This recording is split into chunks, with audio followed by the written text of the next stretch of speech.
very many of you know the story of a teenage farm girl from Gillespie, Illinois, who came to St. Charles and became the matriarch of Main Street. Please welcome my dear friend Donna Hoffman.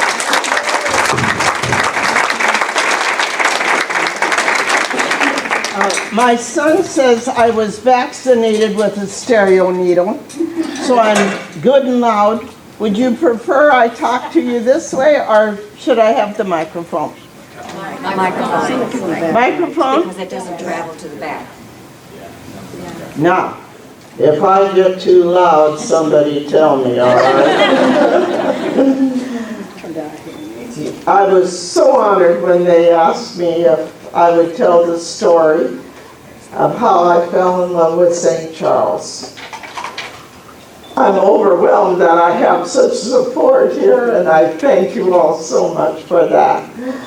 I was that farm girl from Illinois that came to St. Charles, and I had a 4-year scholarship to Lindenwood College. What a blessing for a poor girl from Illinois. At that time, Lindenwood was what we said, the rich girls. But you know, the interesting thing is, I was treated as well as a poor girl, as a rich one at Lindenwood. Lindenwood was that special place. I loved it. And going there, we drove down the street called Jefferson. Oh, wow. I couldn't believe it. St. Charles was still a sleepy town when I came, but those houses on Jefferson Street were beautiful. I couldn't get over it. And you know, I go to work and come home twice a day, and I always drive down Jefferson Street. And when anyone comes, that's the first place I've driven down, is Jefferson Street. And I did love it at Lindenwood. Dr. McClure was our president then. And I've come to realize a college is only as strong as its president. And I was telling them how I loved Dr. McClure, and they said, you know, if he were 6 inches taller, he would have been president of the United States. And I believed it too. He always had an open door policy, and if I'd walk by, he'd say, oh, come on in and tell me what's going on. I loved my years there. The old buildings, beautiful. Kept up pretty well too. Now the new ones are nice, but the old ones are better. And they believe in history too. Now, I haven't been there. My son graduated, and my daughter graduated from Lindenwood. So our love for, and John Nichols, I just loved him. He got my daughter through the math class. She graduated. But we loved him, and we loved him as a neighbor too. And it's important that Lindenwood have academia in that standard. You can't replace the wonderful academia they had at that time. When I went, we were 4th scholastically, 4th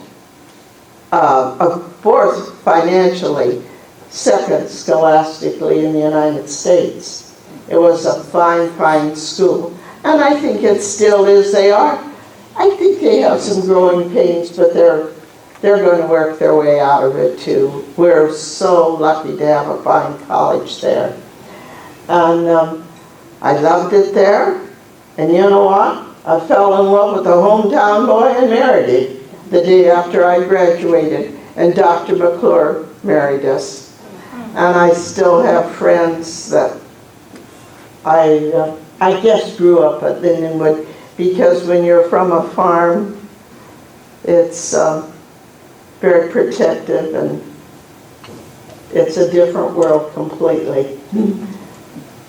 So I thought I would teach. I had chemistry and home ec. What a combination. But, and we moved to a place on Jefferson when we were first married, Dr. Johnson's home.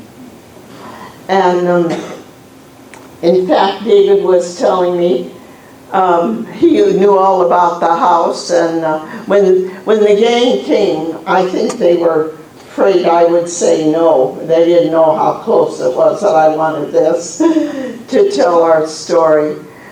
And we had an apartment. We lived in the ballroom. We fixed and fixed and fixed and fixed, because at that time wasn't thought of fixing old homes. And we loved it, and we got it all fixed up, and guess what? It was for sale. And they looked at our apartment only. And guess what? The man that bought it just about died that they weren't all fixed up. And I said, Daddy, let's buy that house. It's so wonderful. I love it, and it's on Jefferson Street. And my daddy just rolled his eyes and said, you're going to have to rent someplace. But I was going to teach, and I did some teaching at the high school. I did my practice teaching there, and I did some substitute teaching and some regular teaching, home ec and chemistry. And I joined a newcomers club. And I think probably many of you I called on. The lady that was head of the newcomers club said she was going to quit. And I was having a good time. I didn't want her to quit. And I met a wonderful lady called Bernice Holbert. And we decided we could do that, and we could do it on our own. And so we called on all the people and had sponsors, and it worked. So I thought, we can just do anything, right, you know. And we did. And we had 239 members to our club. Of course, all the women that moved here needed something to do. And we had a saying, if Mama's happy at home, everybody's happy. True? Yeah, I know that.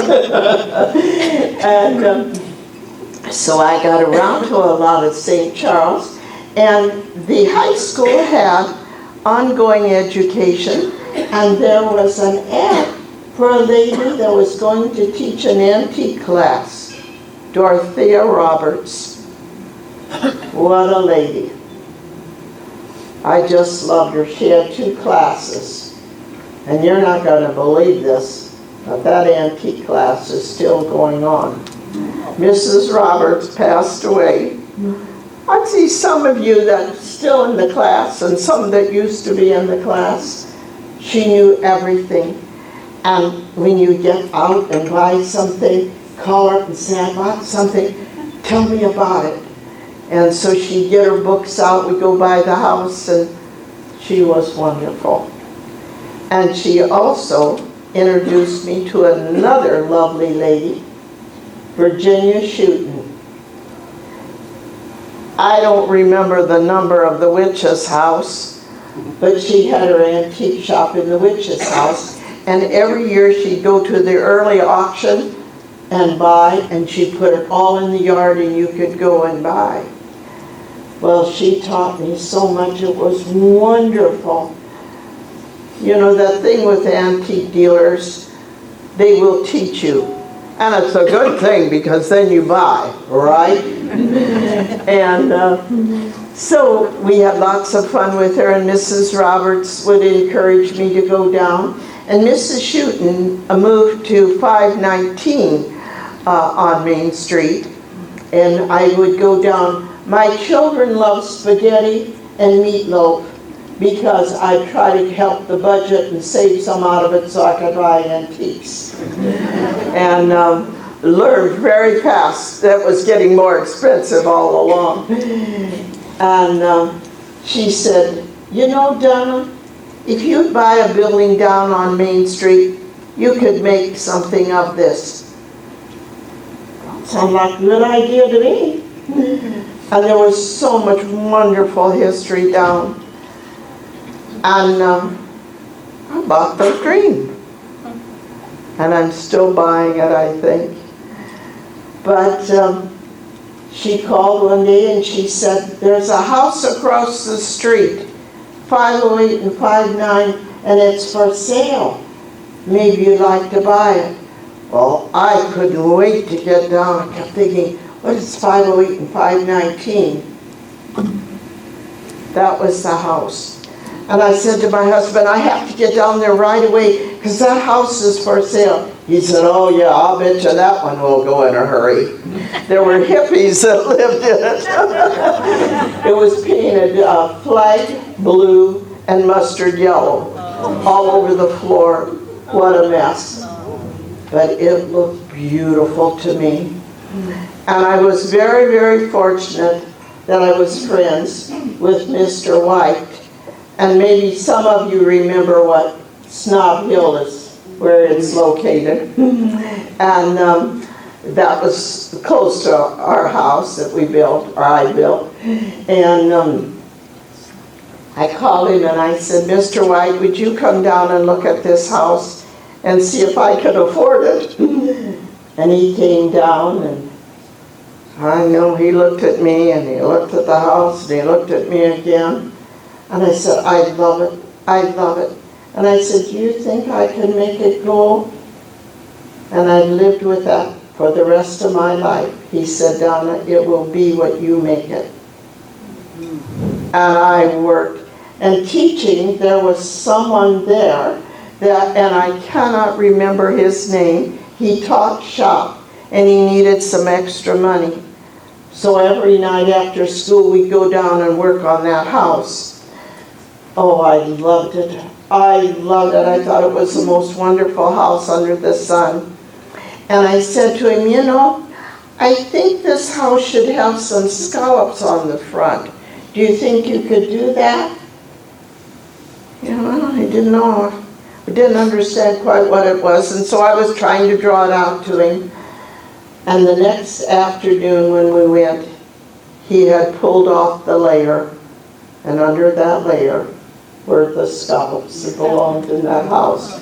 You know, St. Charles has a wonderful way. Where I came from, they tore down everything that was old. Here they just put another layer on. So it was wonderful. You just kept peeling it like an onion. And when I saw that, oh, so thrilled. We both cried. And that, of course, I guess is my touch place. And someone told me that someone in this audience was born there. But he told me, no, he was born in the other one I bought. And I loved it. And then came the time you were supposed to rent it. Trying to get a renter was one impossible dream. Well, finally I got a renter. Dorothea was her name. And every time a light bulb would go out, she'd call me to change it. I don't know about this wedding situation, but as it progressed and you bought another one and you met the people, it was still wonderful. And we had two people that I want to honor today, Archie Scott and John Dingler. They called us the Three Musketeers, and I don't think that was necessarily a compliment. But one couldn't think of, the other one did. I mean, we had so much fun. We roped Dan into it. John and Arch roped me into everything too. And they had the most awful argument one night, the two of them, and I got so nervous. They argued over how you spelled Boonslick. And I thought, that's going to ruin their friendship. Next morning, everything was fine. They were friends again. They were true and friends all of their lives. In fact, John was dying when Arch surprised us and died before him. And the last thing John Dingler said to me from the hospital was, honor Archie, make sure he is. And he was wonderful. They spent their own money. Can you imagine how hard it is to come to an area to live? He was Archie was art director at Channel 2. To have a home in maybe not a fixed up area, one that had been neglected. He moved his family and he out. John Dangler was a tobacconist at the Mansion House in downtown St. Louis, and he moved out here. That takes courage. That really takes courage and faith to move to a place like that. They could think of more wonderful things. John wrote all the time articles and dreamed of how can we make this place wonderful. And they did. They made it wonderful. But I used to say to them, the hardest thing is going to be to keep it wonderful. We were lucky. We had Mel Wetter. I'm sure most of you remember Mel. He helped us so much, every step of the way. He'd help us so we could get everything that we needed and that we realized we needed. And there's still a lot needed on Main Street. And it's still hard to keep it nice. There are buildings that you're all invited to buy one. But we have some beautiful homes. 625, I always felt like that was mine, and I know and we're trying to research knowing how the Historical Society got that house. Does anyone know here? Mrs. Schutten had owned it one time. She had a wonderful eye for buildings, but she never fixed them up. And I loved that house. I still love it. And Mr. Dan and April, it will always be my home. I have a love for that, and they have a love for it, and they will take care of it. And they care about the history, and that means a lot. Means a lot to us that you all care about the history. Where's Justin? Is he here today? He's here. Right over here. Thank you. He's the best researcher you ever wanted to see. I mean, anything I asked him, he did it. It's true. But we're still looking about how that got into your hands. Now, I was a lucky lady when Miss Amy B. was graduated 50 years from Lindenwood. I got the honor of walking her down the aisle. Lindenwood was really good to me. And I have a box over there, and that was her gift from graduation, and I was lucky enough to get it. So we can remember her that way. And you all getting Miss Amy B's house given to you, she said, Donna, what do you think I should do with this beautiful house? I should have said, you can give it to me. But it belonged to the Historical Society. It should have gone. And we sat around the big round table at Mother-in-Law House, and the lawyers made all the arrangements. And it is still a beautiful house. I would love to see a museum. I think one thing Main Street needs is more museums. We have a wonderful Lewis and Clark one, but one isn't enough. Archie saved the railroad station twice from flood. That should be a museum. And there's enough people that collect trains in St. Charles that we could put a museum in there that knock your socks off, right?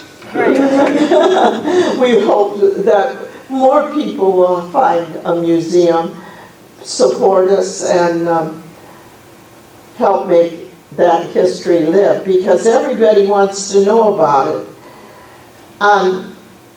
One day I walked by Mother-in-Law House and it looked lonely and it was closed. Mr. House was director of foods at Lindenwood when I was there. We helped party after party at Lindenwood. I got to know him well. And I was glad when he bought the building down there, but it closed. And I said to my mom and daddy, I'm going to buy that building. And Mrs. Roberts said to me, kid, you got enough to say grace over now. But, you know, these strong-willed women, heaven help you from them. And I bought mother-in-law, and I love it. And I was only 3 when I bought it. But I've been there 37 years, and my son says, Mother, when are we going to retire? He wants to retire, not me. I hope the good Lord gives me the strength that I can go on a long time, because I keep an eye on this Main Street. And we appreciate so that you help us. And it's a wonderful, wonderful place, and being supportive of it. 2 years ago, I had a man and lady that came, and they traveled the United States. I did not know them. But they were enamored with South Main. They kept saying, this is wonderful. It's wonderful. And they said, we want to know your secret. I don't know the secret. I think I know part of it. It's the love everybody gives to it. Everybody that has worked down there, you get a passion for it. I have a server that absolutely loves it. In fact, when his food comes out, he's downstairs showing him the basement. And I have to take the food out. But if you can teach some of the people on the street the history, because so many people come in and want to know the history. So I think that's a clue. But the man said, we're just enamored with this South Main. He said, there are 3 areas just exactly like you, and they've all gone under. And here you're booming. And I think it is the support that you all give us, the caring about the area. And I said at the tourism meeting the other day, I said, don't forget your star. The reason we have all that we have in St. Charles, all the businesses, the streets of St. Charles, some of the things like the gambling boat, I don't know if that's the best, but it does bring, and the city likes it, and we have to support our city and know what's right with it. But it is a wonderful area, and it does need help, and it does need everybody to remember the history. So easy it is to forget. I can tell you because they questioned me and I couldn't remember.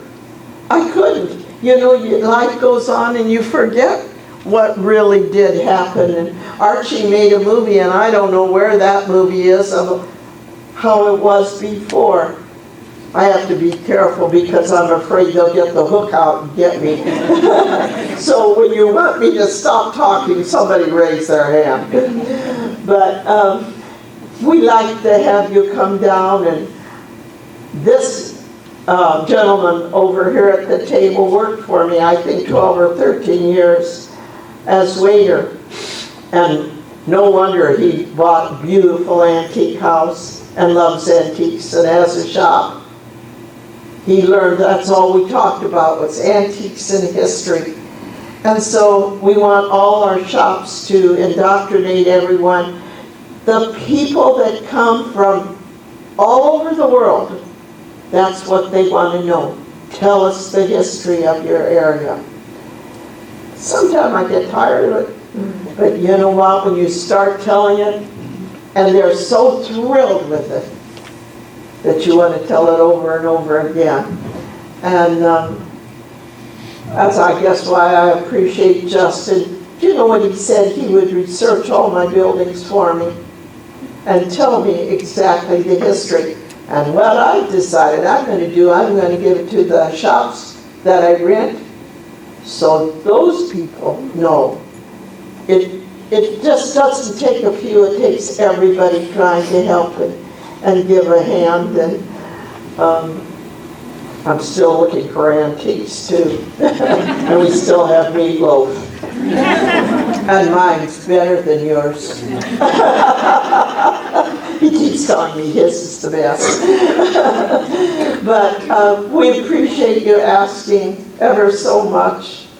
I appreciate all the South Main people that are coming today and supporting me very, very much. And all of you that came out. And I would like to thank everyone. I would like to thank David for all the shoe leather that we've worn out while you go selling it. And Jack, God waited a long time to send me a man that I loved more than I ever knew I could love a man. And Jack was his best friend. And he said Jack was the smartest man he ever knew. And I also want to thank my pumpkin. And she doesn't get to be pumpkin because she doesn't eat her carrots. But I thank you for the support of coming to mother-in-law. And I feel like you're all friends. And I thank you all so much.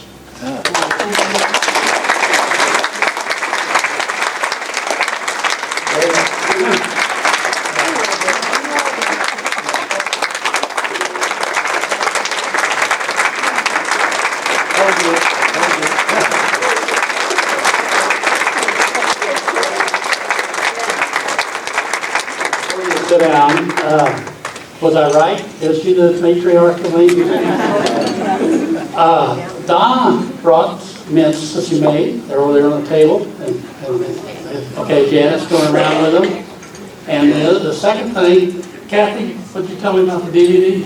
We have a DVD, Memories on Main Street, which features Donna and a lot of other important people. It's $5 a piece. I'll be selling them at the back table. And the other thing, the first part of Justin's research was to find all the deeds to the properties that Donna owns. Now, over the years, I found there's 3 things you don't ask Donna.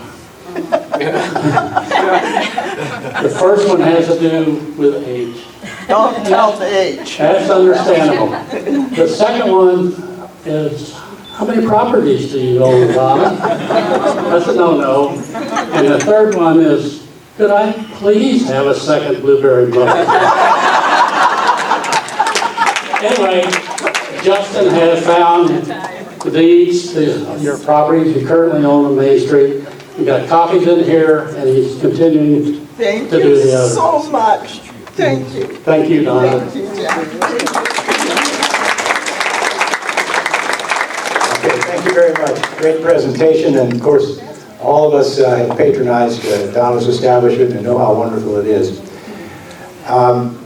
I think there's really nothing more for us to do except get a mint from the tray that's coming around so that you can see, unless you have been there, you may not know that these things occur down at the mother-in-law house once in a while. But they're very good, and before you leave, why don't you try to get one of those, and everybody have a safe trip home.